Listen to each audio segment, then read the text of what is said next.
Kanina po to. Sa left side.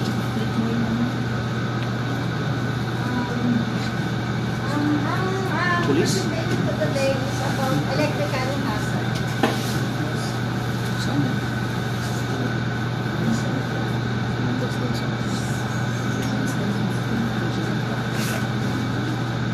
Lang po.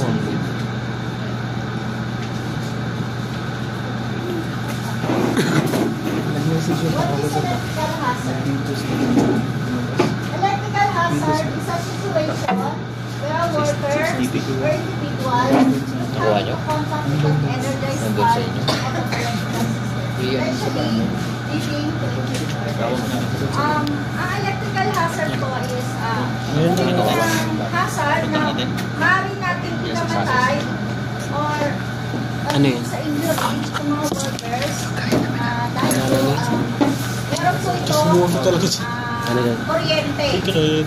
na pag na-touch po natin ay Bata? pwede po tayong Makinig ka? kuryente or mamatay.